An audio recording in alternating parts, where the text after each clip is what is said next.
Hi, my name is Matt Carroll with World Class Coaching, and today with the help of Academy Sports Coach 2023, I want to talk to you about a session that I've designed or a series of patterns within a session we could utilize based on the book we have available here on the website called Curriculum Training for the 1433 Sessions for the 11 Part 1.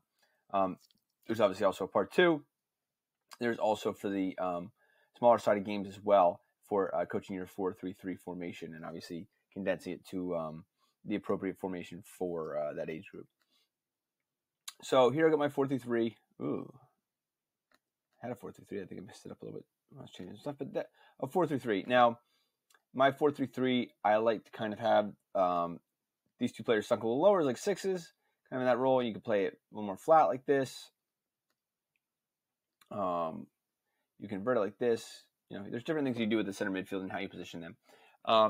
But when playing, a 4-3-3, some of the things we want to talk about is how we can get our outside backs moving forward, how we can get our center mids connecting passes in order to go forward, and then how can we get our outside players involved in connecting runs, either from our midfield, rolling off our forward, things like that. So I want to talk to you about a couple of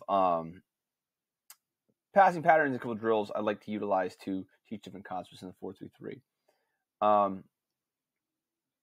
So with this first one, what I'm going to do is I'm going to set up some cones. I forgot we got 2, 3, 4. So I'd set up a cone here, cone here, cone here, and then maybe another couple cones here.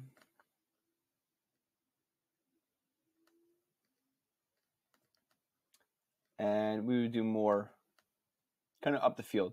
So what we're working on is advancing. Oh, an extra yellow in here. Throw it up here. We're advancing our outside backs because we want to get with the 4-back. We have the opportunity to get one of our outside backs forward and fill it space and flip to a 3-4-3. So we have our attacking players here. Always going back to the attacking players. The button just does not want to work. There we go. So we got our defenders here. And what we're going to work on here is swinging the ball through our back line and releasing one of our outside backs forward. So I'm going to start the ball here. We're going to talk about the depth we want our players to receive at and the motions they want to have. But just to kind of skip through things, we're going to go and play. Now you can also skip the center back and drop maybe this center back a little deeper, and we're skipping on him and we'll get him on the next one. But either way, we're going to skip to the center back, and what we want to do is release this player forward to this blue cone. So we're simulating our outside back releasing forward to kind of take up space in the midfield. And then we go here. And then what we'll do is we'll have our backs move up to this line, the blue line now. And we'll do the same thing on the opposite side. And we'll play, again, skip him, go through their center back, however you want to do it. Play here, and then we'll have this player make a darting run forward. So what we're just doing is we're constantly working on, hey, can we swing the ball through our back line, getting them involved in that normal passing pattern of maintaining possession through the back line, but then we're also finding ways and simulating the runs. We can teach the runs we want to be made. If you want the player to be a little more make darting runs in the center mid here, it's kind of like a false 2, I've heard it called, things like that, false 3, whatever it is. You can have them make the run here, and the outside back, the center back replaces, and they're kind of making the next run. So there's some variation you can do with this, but again, the concept is getting our outside back forward. I've showed this one before in some of my other videos. My very simple pattern.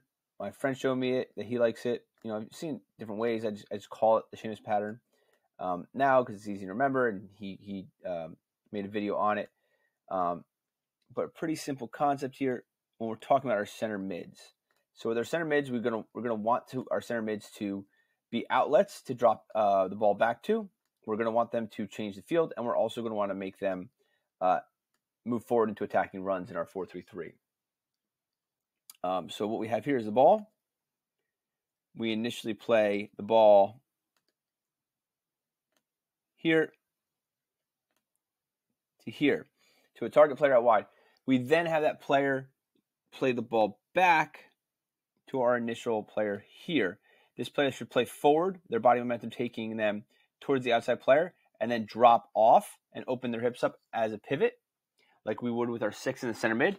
And so these 3 players are simulating the center mids we have in our 4-3. They then swing the ball out wide here. So we're working on playing to feet. We're working on being an outlet. We're working on swinging the ball to the opposition. Now, I generally do about 15 feet from the center here, so 15 feet, 15 feet. But if you want to make this bigger and simulate bigger parts of the field, I would just have smaller numbers because you're going to have less time on the ball than you would if you're playing smaller. But yeah, you can absolutely do that. And then what we do is we have this runner in the middle. Make a run here. We have a layoff pass from this player. So simulating them making the run off the ball from a pass from one of their center mids. And then we finish here to this player.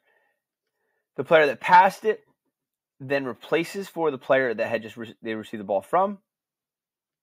And they come back out wide, and we repeat the pattern with this player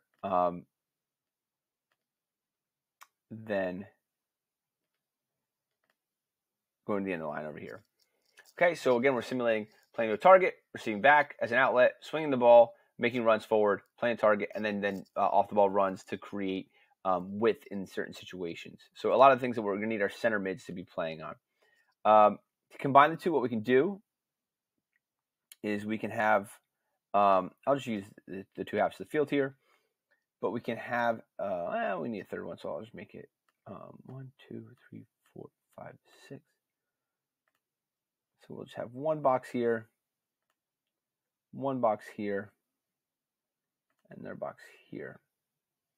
And I'm going to keep it small here, not using the entire field, and print more cones than I need to. But I have 3 boxes here, and what we'll do is we'll go, we could do 3. We'll just do 2 for right now.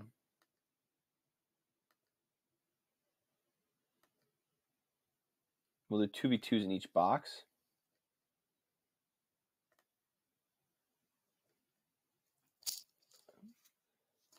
Two in each box. I'm just not going to do every single box again, just time-wise, just so you can see. There'll be another group in the next box. So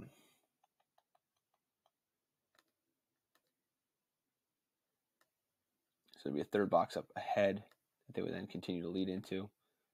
But then we have 2 black here. Every time going back to black.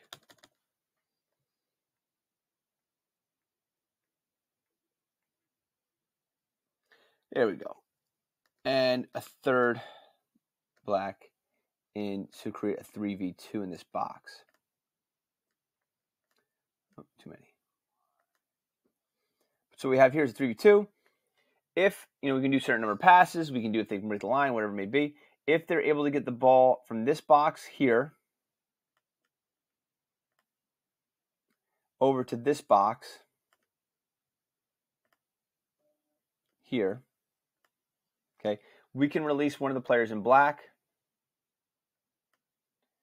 to then enter this box. And it's kind of like a gauntlet where we're going to break the first line, move on to the second line, move on to the third line, and we're just constantly breaking lines using that additional player. So what we're talking about here is having, you can do this with 2 guys, you can do it with 3. You have the center mids possessing.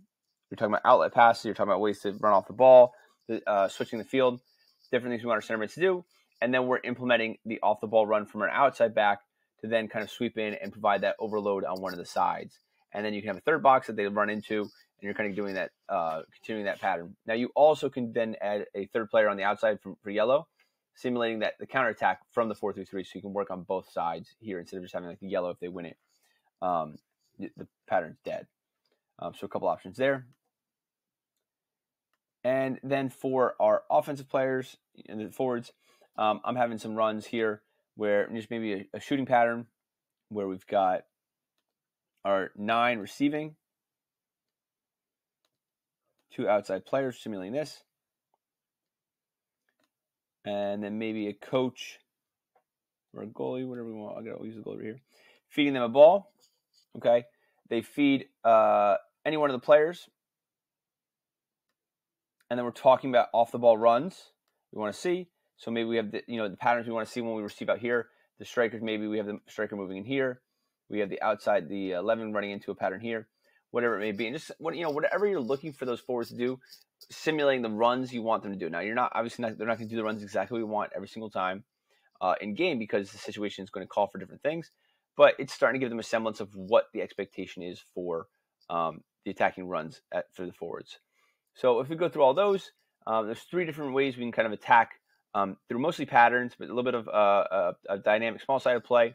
How we can take the ideas of the 4-3-3 and implement them in their sessions. So I'd love to hear in the comment section some of the ideas you have and different ways that you utilize different patterns or different drills to teach different concepts you want to see in your 4-3-3. So once again, my name is Matt Carroll for World Class Coaching. I was Academy Sports Coach 2023, and the book Curriculum Training for 1-4-3-3 Sessions for the 11-11 Part 1. I hope this session finds you well.